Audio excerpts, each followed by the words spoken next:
Nous sommes dans la joie. Notre joie est immense. Surtout par l'œuvre de la croix. C'est grâce à cette œuvre que nous avons l'espérance aujourd'hui.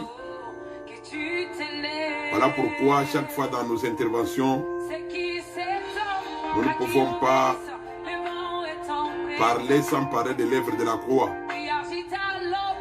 Parce que c'est à la croix où le Seigneur a montré son amour envers nous.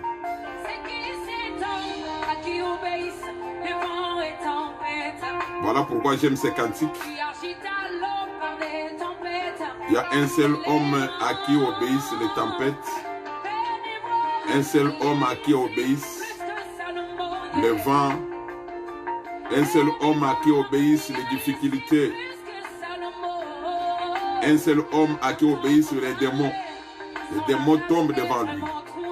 Les diables tombent devant lui. Le maître de tous les esprits.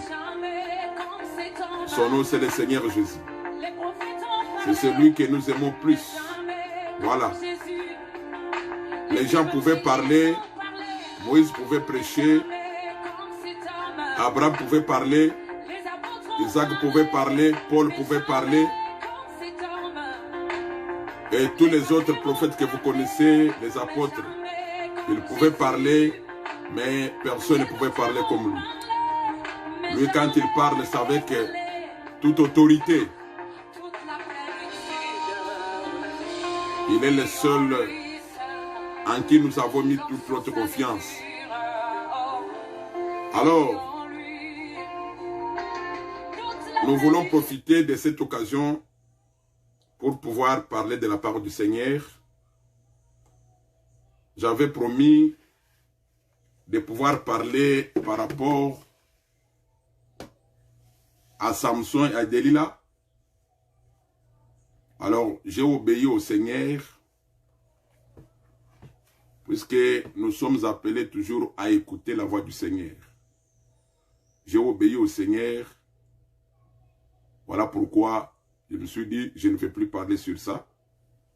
Comme le Seigneur n'a pas permis, alors je me suis dit, je voudrais partager avec le peuple de Dieu sur un autre sujet.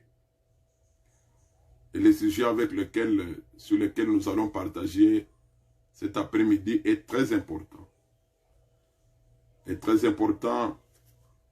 Et une fois de plus, je salue tout le monde au nom du Seigneur Jésus. Que la paix du Seigneur soit dans vos maisons. Que sa bénédiction puisse abonder dans vos maisons. Que le Seigneur puisse donner des solutions à vos problèmes.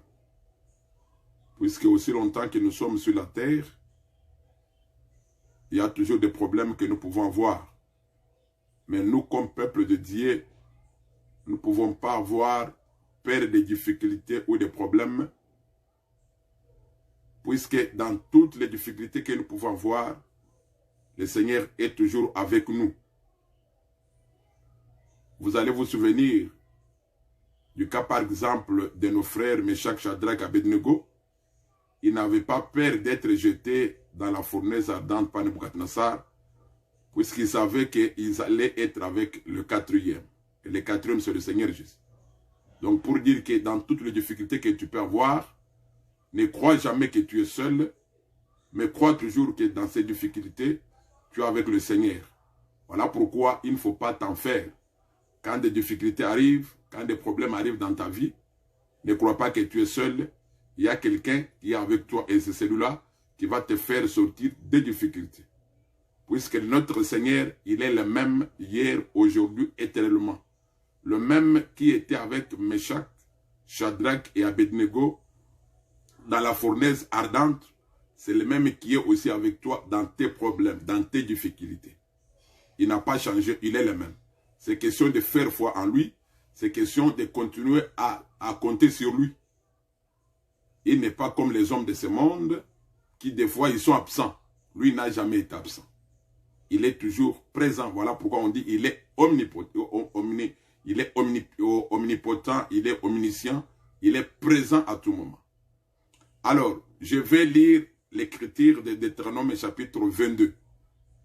Je lis le verset 11. le Seigneur donne la loi, il dit ceci: tu ne porteras point un vêtement tissé de diverses espèces de fils, de laine et de lin réunis ensemble. Tu ne porteras point un vêtement tissé de diverses espèces de fils, de laine ou de lin et de lin réunis ensemble. Voilà la loi que le Seigneur a donnée. Donc, tu ne vas pas porter un vêtement tissé de diverses espèces de fils. Donc, quand tu veux porter un vêtement, selon cette loi, il faut porter un vêtement tissé d'un seul fil. Pas un vêtement ayant plusieurs fils, ayant diverses espèces de fils. Mais il faut que le vêtement que tu portes puisse avoir un seul fil. Voilà la loi que le Seigneur a donnée. C'est sur cela que nous allons exhorter le peuple de Dieu ce matin, ou soit cet après-midi, par rapport bien sûr à ceux qui vivent aux États-Unis, et le soir par rapport à ceux qui sont soit en Afrique, ou soit en Europe, et la nuit ou soit le matin par rapport à ceux qui sont en Australie. Voilà combien notre Dieu est mystérieux. Quand certaines personnes sont en train de dormir, il y en a qui sont debout. Quand il fait jour ailleurs, quand il fait jour en Australie, ou soit quand il fait jour aux États-Unis, en Australie, il fait nuit. Donc là, c'est le mystère de Dieu, c'est ça même sa puissance. Cela aussi doit nous enseigner beaucoup de choses. Alors, nous disons ceci. Ici, il s'agit d'un vêtement. Donc, les vêtements, selon la parole de Dieu, quand vous voulez porter un vêtement, il faut que ce vêtement soit tissé d'un seul fil, pas de deux fils différents. Donc, si c'est le fil de lin, le lin vient toujours des plantes. Si c'est le fil de lin, que ça soit seulement le lin. Si c'est le fil de laine, que ça soit seulement la laine. Donc, il ne faut pas les mettre ensemble. Voilà ce que le Seigneur a dit. Donc, il faut d'abord connaître les songes, soit avoir la connaissance de ce qui est écrit, avant de pouvoir expliquer.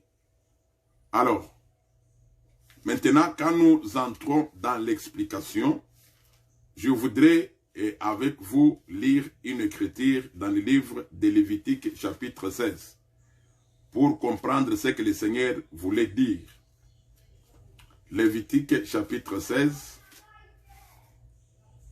Lévitique chapitre 16.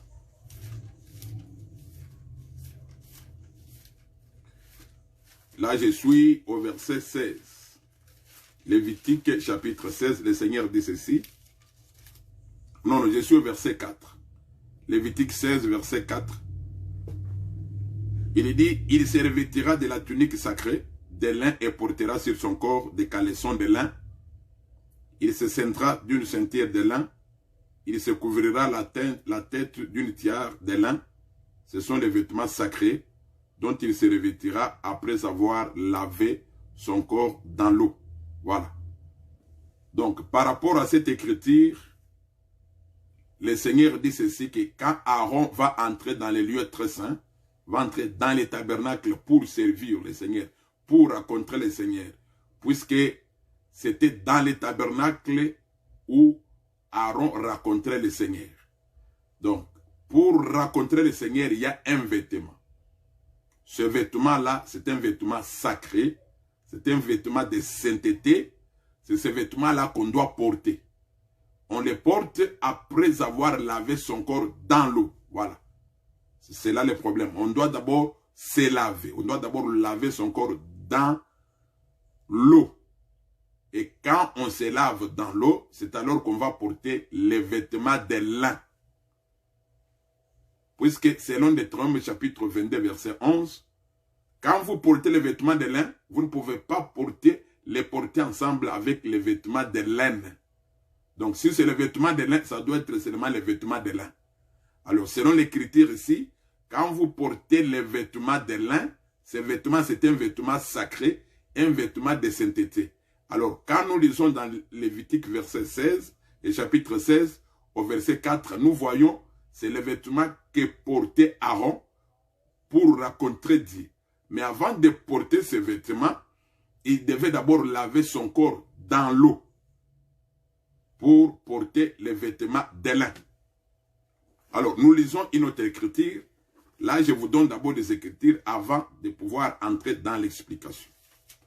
Je suis dans le livre d'Ézéchiel, chapitre 44.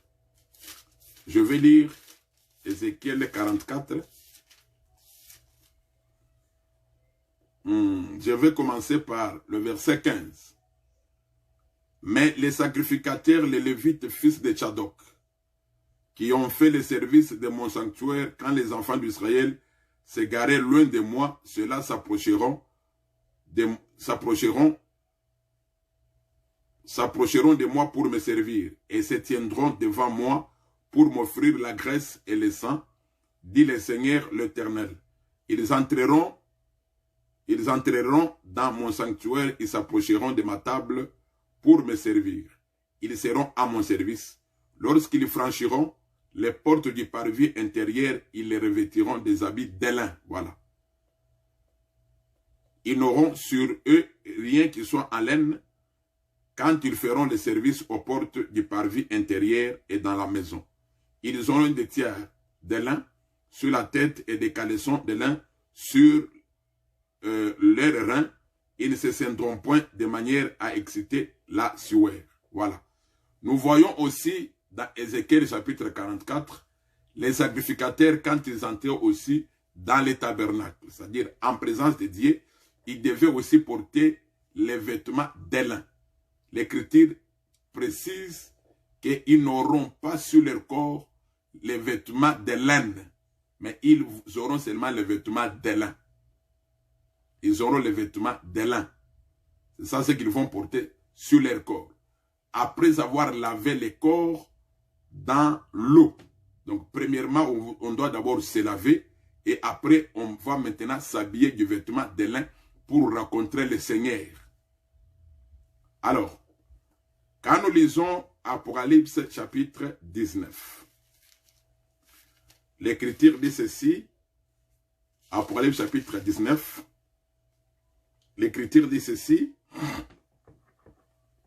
je lis le verset 8. Il lui a été donné de servir, de se revêtir d'un fin lin éclatant pur, car les fins lin, ce sont les œuvres justes des saints. Voilà. Donc, par rapport à cette écriture ici, le Seigneur dit que son épouse, l'habit qu'elle va revêtir, bien sûr, pour rencontrer le Seigneur, cet habit doit être de fin lin qui parle des œuvres justes.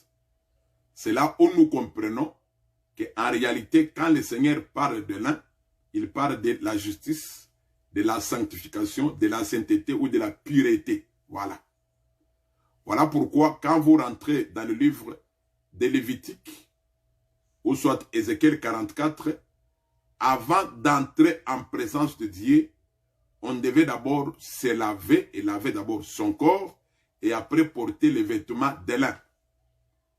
Donc pour dire que le lin, c'est un vêtement de pureté, un vêtement sacré. Mais on ne peut pas porter le vêtement sacré sans avoir auparavant lavé son corps dans l'eau. Comme vous savez, l'eau naturelle est là pour enlever les impuretés du corps. Mais il y a l'eau véritable qui est la parole. La parole, c'est pour enlever la mauvaise vie. C'est-à-dire que, premièrement, l'homme doit d'abord être lavé par l'eau de la parole avant de porter les vêtements de pureté. Et ces vêtements de pureté parlent seulement des bonnes œuvres.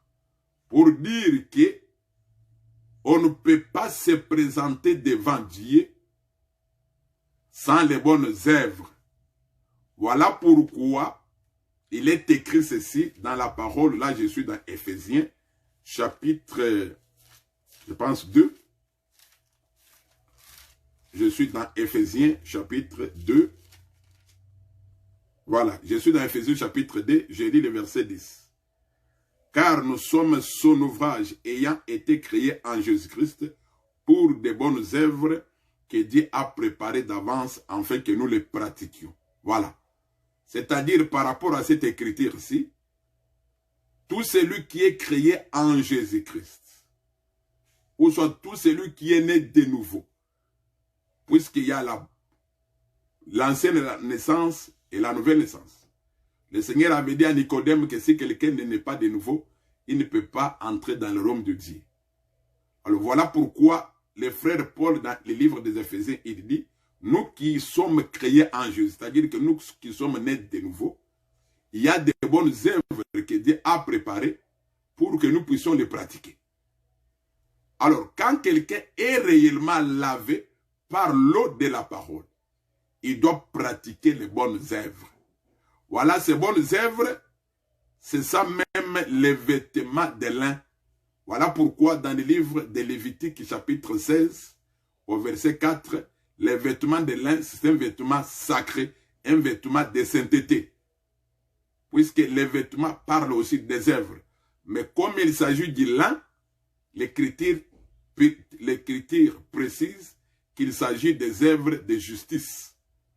Voilà pourquoi, même si nous pouvons connaître tous les mystères cachés dans la parole de Dieu, mais si nous ne pratiquons pas les bonnes œuvres, nous allons seulement comprendre que nous n'avons jamais été lavés dans l'eau de la parole. Donc quoi qu'on fasse, quoi qu'on dise, nous devons pratiquer les bonnes œuvres qui sont les œuvres de la parole. Puisque le Seigneur a préparé cela avant la fondation du monde, pour que sur la terre, quand nous serons sur la terre, que nous puissions les pratiquer. Ce sont ces œuvres-là qui font la différence entre celui qui sert Dieu et celui qui ne le sert pas. On peut bien connaître l'explication de ceci et de cela, mais quand on ne présente pas les bonnes œuvres, tout ce qu'on fait, c'est rien. Donc, celui qui peut présenter les bonnes œuvres, c'est seulement celui qui est créé en Jésus-Christ. Alors, les fins parlaient des bonnes œuvres. Là, je suis en train d'abord de parler du fin et du lin. Je vais parler maintenant de la laine. Puisque le Seigneur a dit, quand tu veux t'habiller, il ne faut pas t'habiller d'un vêtement qui est tissé de deux fils différents. Ou soit tu t'habilles en lin, ou soit tu t'habilles en laine. Voilà pourquoi nous parlons d'abord de lin, pour expliquer premièrement d'abord que le lin parle des bonnes œuvres. Alors, je donne une écriture qui est prophétique, mais je parle ça sur le plan évangélique, ou soit pastoral, Deutéronome chapitre 16. L'écriture dit ceci, Deutéronome chapitre 16. Là, je suis encore dans le vêtement de lin. Deutéronome chapitre 16, je lis le verset 16. L'écriture dit, 3 fois par année, tous les mâles d'entre vous se présenteront devant l'Éternel ton Dieu dans les lieux qu'il choisira, à la fête des pains sans levain, à la fête des semaines et à la fête des tabernacles. On ne paraîtra point devant l'Éternel les mains vides. Chacun donnera ce qu'il pourra selon les bénédictions que l'Éternel ton Dieu lui aura accordées. C'est une écriture prophétique, mais je prends cette écriture pour parler sur le plan pastoral. Alors, par rapport à cette écriture-ci, on ne pouvait pas, le Seigneur avait donné la loi à Moïse qui dit au peuple que 3 fois par année, tous les mâles devaient se présenter à Jérusalem, à la fête des tabernacles, à la fête de semaine et à la fête des choses. Il y a la fête des pains sans levain, la fête des semaines et la fête des tabernacles. Et quand on se présente devant l'Éternel, on ne pouvait pas se présenter main vide. On devait se présenter avec quelque chose. Et ici, je voudrais dire ceci, que quand on se présente devant l'Éternel, puisque vous allez comprendre que les enfants d'Israël, quand ils sont arrivés dans la terre promise, le Seigneur avait choisi un seul lieu où il avait mis son nom, c'était Jérusalem. Alors, pour rencontrer Dieu, tous allaient à Jérusalem. Voilà pourquoi le Seigneur pouvait dire que à ces 3 fêtes, 3 fois par année, vous devez aller tous là-bas. Mais quand vous allez rencontrer le Seigneur, vous ne pouvez pas aller main vide. Voilà pourquoi quand nous rentrons chez les frères Aaron, même chez les autres sacrificateurs, quand ils devaient aller en présence de Dieu, entrer dans le tabernacle, ils devaient d'abord laver leur corps et enfin porter les vêtements de lin.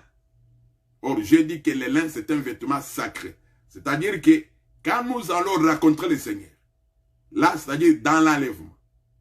Donc, ceux qui vont rencontrer le Seigneur dans l'enlèvement, ils vont apparaître devant le Seigneur, pas main vide. Ils vont apparaître devant le Seigneur avec un vêtement de lin, un vêtement sacré, qui parle des bonnes œuvres. C'est bon, puisque quand quelqu'un meurt, c'est le livre d'Apocalypse, ces bonnes œuvres vont les suivre. Si aussi sur la terre il avait de mauvaises œuvres, ces œuvres aussi le suivront. Voilà pourquoi il est important, aussi longtemps que nous sommes encore sur la terre, de pouvoir pratiquer des bonnes œuvres pendant que nous sommes encore en vie. Alors, je vais maintenant ajouter un autre élément par rapport toujours aux vêtements de lin. Et c'est là que vous pourrez me conduire de parler de Deutéronome chapitre 22 verset 5, où l'Écriture dit que la femme ne puisse pas, que l'homme ne porte pas les vêtements d'homme et l'homme ne porte pas les vêtements de femme. Je suis d'abord dans Psaume 139. Psaume chapitre 139. Le Seigneur a dit ceci par David. Psaume 139. Je crois, c'est l'Écriture, oui. Psaume 139. Je lis les versets 3 et 13 plutôt. Psaume 139, verset 13. C'est toi qui as formé mes reins, qui m'as tissé dans les seins de ma mère. Je te loue de ce que je suis une créature surmerveilleuse. Je m'arrête là. Donc, les frères David chante, il dit, Seigneur, c'est toi qui m'as tissé. Ah, voilà. Il l'a tissé. Donc, quand on parle de tisser, on parle du vêtement.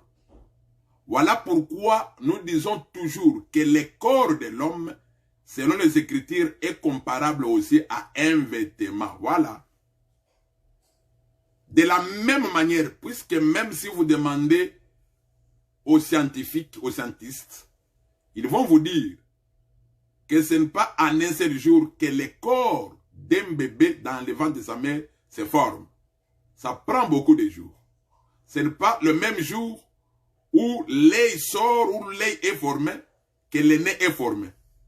Je ne suis pas médecin, mais ça, donc ces choses se forment au fur et à mesure. De la même manière, quand on tisse un vêtement, ce n'est pas en une seule fois, en une seule seconde, il y a toujours du temps. Voilà pourquoi le frère David pouvait dire que tu m'as tissé, voilà, dans le ventre de ma mère. Voilà pourquoi nous disons que le corps est comparable aussi aux vêtements. Ou soit le vêtement est comparable aussi au corps. Voilà pourquoi nous disons, comme le vêtement de lin est comparable, est appelé vêtement sacré, pour dire que le corps avec lequel on va se présenter devant le Seigneur doit être aussi un corps sacré. Ce n'est pas dans ce corps, puisque le corps que nous portons aujourd'hui, c'est un corps d'impureté, un corps de péché. C'est ce corps ici qui fait à ce que des fois nous puissions tomber. Puisque c'est un corps qui est venu de la terre. Alors, à la résurrection des morts, les frères Paul nous a dit dans 1 Corinthiens chapitre 15 que tous nous ne mourrons pas, mais tous nous serons changés. Quand il parle dans 1 Thessaloniciens, il dit, quand il parle de l'enlèvement de l'église, il dit qu'il y aura premièrement la résurrection des morts. Quand les morts vont ressusciter premièrement, et ils vont rencontrer ceux qui seront en vie ces jours-là, et tous ils seront changés en un clin d'œil. Or, quand quelqu'un meurt, prenons l'exemple d'une semence comme le frère Paul a expliqué, quand on enterre une semence dans la terre, quand la semence va pousser, elle ne va pas pousser avec les corps avec lesquels elle a été mise dans la terre. Elle va porter un corps nouveau. Voilà pourquoi les vêtements de lin qui parlent du corps sacré, c'est dans ces corps-là que nous serons enlevés. Donc personne n'ira devant le Seigneur. Personne ne racontera le Seigneur dans les airs, dans ces corps ici. Voilà pourquoi le frère Paul pouvait dire que la chair et les sang ne peuvent pas hériter les royaumes des cieux. Pour dire que dans ces corps, on ne peut pas hériter les royaumes des cieux. Donc, il faut que ces corps disparaissent. Voilà pourquoi la mort est capitale pour un enfant de Dieu. Voilà pourquoi le frère Paul pouvait dire que la mort est pour moi un gain. Puisque c'est quand l'homme va mourir, quand l'homme va être séparé de ses corps, c'est alors qu'il va rencontrer le Seigneur. Aussi longtemps que nous sommes encore dans ce corps, selon ce que le frère Paul a dit, nous sommes loin du Seigneur. Voilà pourquoi, des fois, nous prions, nous jeûnons, nous souffrons, nous tombons malades. C'est à cause de ces corps ici. Mais quand on va porter les vêtements sacrés, qui parlent du lin, quand on va porter les corps sacrés, on ne va plus souffrir. On ne sera plus dans des tourments, on ne sera plus dans des problèmes, on ne va plus tomber malade. On verra la face du Seigneur tous les jours. Et à tout moment, on sera avec le Seigneur. Là, il s'agit du vêtement de lin. Là, il s'agit du vêtement de lin qui parle seulement du vêtement du corps sacré. Donc, premièrement, je dis, les vêtements de lin parlent des œuvres justes que nous devons commencer à pratiquer sur la terre. Les œuvres justes, on les pratique sur la terre. Celui qui est né de nouveau, il doit pratiquer les œuvres justes sur la terre avant d'entrer au ciel. Ce sont ces œuvres qui font en sorte qu'on soit différent des gens du monde. Si les gens du monde volent, nous on ne vole pas. Si les gens du monde trichent, nous on ne triche pas. Si les gens du monde mentent, nous ne mentons pas. Si les gens du monde font la prostitution, nous ne le faisons pas. Donc nous devons faire des bonnes œuvres. Ce sont ces bonnes œuvres-là qui feront, avec ces bonnes œuvres-là que nous allons nous présenter devant le Seigneur. Là, il s'agit du vêtement de lin. Là, c'est le vêtement de lin. Maintenant, nous parlons du vêtement de laine. Voilà. Le vêtement de laine, je prends une écriture. Je suis, premièrement, dans le livre de Psaume 147, pour parler du vêtement de laine. Psaume 147. Psaume 147. Je vais lire le verset 16. Le Seigneur dit, il donne la neige comme de la laine. Voilà. La neige est comparable à la laine. Or, la neige a été toujours blanche. Or, la couleur blanche, c'est la couleur de la justice. C'est la couleur de la pureté. Voilà. Donc, quand on parle de la laine, on parle aussi de la pureté. La même manière, quand on parle du lin, on parle de la pureté. Mais seulement le Seigneur a dit qu'il ne faut pas porter les deux au même moment. Alors nous avons dit que les vêtements de laine, c'est pour se présenter devant le Seigneur. Maintenant, les vêtements de laine, c'est pourquoi? Les vêtements de laine, ou soit la laine aussi, parlent de la pureté. Donc la laine, on porte ça quand? Alors là, je suis dans le livre de Daniel. Je suis dans le livre de Daniel. Je suis dans Daniel. Daniel, voilà. Voilà, je suis dans Daniel chapitre 7. Je suis dans Daniel chapitre 7. Je vais lire à partir du verset 9. Je regardais pendant que l'on plaçait des trônes et l'ancien des jours s'assit. Son vêtement était blanc comme la neige. Et les cheveux de sa tête étaient comme de la laine pure.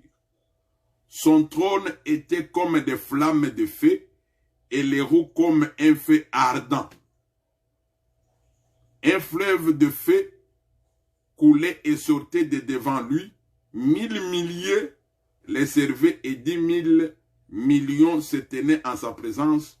Les juges s'assirent et les livres furent ouverts. Voilà. Par rapport à cette écriture, nous voyons le Seigneur, l'ancien du jour, venir. Il est sur son trône. Mais le trône est entouré, est dans le feu. Or, quand on parle du feu, on parle du jugement. D'ailleurs, l'écriture dit qu'il y a eu des livres ouverts. Les livres au pluriel ouverts ici, quand vous lisez le livre d'Apocalypse chapitre 20, c'est pour le jugement. Alors, quand on voit l'ancien des jours, qui est le Seigneur lui-même, on les voit habillés en vêtements de laine. Donc ici, il vient juger. Donc là, il est vêtu d'un habit de pureté. Voilà. Là, une pureté immaculée. Il porte l'habit de la justice, la couleur blanche. Remarquez, quand le Seigneur Jésus était venu, sa première venue dans le monde, les corps que le Seigneur avait portés, c'était un corps semblable au corps de péché pour notre salut. Mais quand il reviendra pour le jugement, il ne va plus porter ce corps, il va porter un corps de pureté, un corps de jugement, un corps d'une pureté immaculée, sans tache, voilà. C'est dans ce corps-là qu'il viendra. Puisque nous avons expliqué selon Psaume 139 que le corps est comparable à un vêtement. Voilà pourquoi quand on parle du vêtement de laine, on parle aussi du corps. Et les vêtements de laine ici, nous les voyons seulement, c'est le Seigneur Jésus. C'est le Seigneur Jésus qui, le seul qui porte les vêtements de laine. Mais les vêtements de laine, c'est nous qui allons porter. Voilà la différence. Donc nous l'église, nous la femme, nous portons les vêtements de lin. Mais le Seigneur porte les vêtements de laine. Il porte les vêtements de laine pour juger. Voilà pourquoi il avait donné la loi qu'on ne peut pas porter ces deux vêtements ensemble. Donc avoir un vêtement tissé de lin et de laine ensemble. Donc celui qui porte les vêtements de lin, c'est nous, pour nous présenter devant le Seigneur. C'est toujours la pureté. Aujourd'hui, le Seigneur est en train de travailler à nous pour nous. D'ailleurs, je voudrais lire cette écriture. Le Seigneur est en train de travailler à nous. Voilà, Ephésiens chapitre 5. Ephésiens chapitre 5. Le Seigneur dit ceci. Ephésiens chapitre 5. Marie, je commence par le verset 25. Ephésiens 5, verset 25. Marie, aimez vos femmes comme Christ a aimé l'Église et s'est livré lui-même pour elle, afin de la sanctifier par la parole après l'avoir purifiée par le baptême d'eau, afin de faire paraître devant lui cette Église glorieuse, sans tache, ni ride, ni rien de semblable, mais sainte et irrépréhensible. Voilà. Donc, quand l'Église va se présenter devant le Seigneur, l'Église aura cette forme ici. Sans tache, ni ride, ni rien de semblable. Voilà pourquoi on parle du vêtement de lin. Ces vêtements parlent des corps que nous allons porter après la résurrection. Dans l'enlèvement, on n'aura plus ces corps ici. On aura des corps de pureté. Comme le Seigneur est pire, nous serons aussi pires. C'est ça notre espérance. Mais aussi longtemps que nous sommes encore dans le monde, nous sommes appelés à pratiquer de bonnes œuvres, puisque les lains parlent aussi de bonnes œuvres. Mais les vêtements de laine, c'est l'homme qui porte. Il les porte pour juger. Voilà pourquoi quand nous rentrons dans Deutéronome chapitre 22, verset 5, quand nous rentrons dans Deutéronome verset 5, le Seigneur avait dit ceci. Le Seigneur avait dit, Deutéronome 22, verset 5, le Seigneur avait dit, une femme ne portera point un habillement d'homme, Et un homme ne mettra point de vêtements de femme, car quiconque fait ces choses est en abomination à l'Éternel, ton Dieu. Voilà. Donc le Seigneur avait déjà dit, l'homme ne peut pas porter les vêtements d'une femme. Et la femme ne peut pas porter les vêtements de l'homme. Alors, voilà pourquoi je suis d'abord allé là-bas avant de comprendre cette écriture-ci. Les vêtements de l'un est porté par la femme que nous sommes. Puisque les sacrificateurs allaient en présence de l'homme qui est le Seigneur. Même le souverain sacrificateur, Aaron, quand il entrait dans le lieu très saint, il allait faire quoi? Il allait pour intercéder pour les pécheurs. Là, il est comme un avocat. C'est ça, c'est que le travail que notre Seigneur Jésus fait aujourd'hui. Là, il est comme un avocat. D'ailleurs, l'écriture dit, il est notre avocat auprès du Père. Alors, le Seigneur comme avocat, ici je veux que le peuple me saisisse bien, mais vous qui allez suivre la vidéo après, le Seigneur aussi, comme avocat, il porte les vêtements de l'un. Là, il est comme avocat. Là, il est comme une femme, il intercède. Puisque la femme, l'avocat, a été toujours inférieur par rapport au juge. Il s'humilie, il s'abaisse. Mais le juge, c'est celui qui est au-dessus. Alors, quand le Seigneur prendra maintenant, quand il va porter le costume du juge, là, il va porter les vêtements de laine. Là, il vient maintenant pour juger. Mais aujourd'hui, il porte les vêtements de lin pour intercéder à notre faveur. Et nous aussi, nous allons porter les vêtements de lin qui est le corps sacré pour nous présenter devant le Seigneur. Voilà pourquoi dans Deutéronome chapitre 22, verset 5, il était déjà dit que l'homme ne porte pas les vêtements de la femme et que la femme ne porte pas les vêtements de l'homme. Quand quelqu'un fait cela, c'est une abomination. Alors maintenant, il faut expliquer aussi cette écriture dans la pratique. Regardez bien aimé. Selon l'écriture, je vais relire l'écriture de Psaume 139. Psaume 139. Je vais relire l'écriture de Psaume 139. Je suis au verset 13. Psaume 139, verset 13. C'est toi qui as formé mes reins, qui m'as tissé dans le sein de ma mère. Voilà. Donc, vous voyez, cette écriture ici montre noir sur blanc que le corps de l'homme est comparable à un vêtement, de la même manière qu'on tisse un vêtement, de la même manière que le Seigneur a tissé nos corps.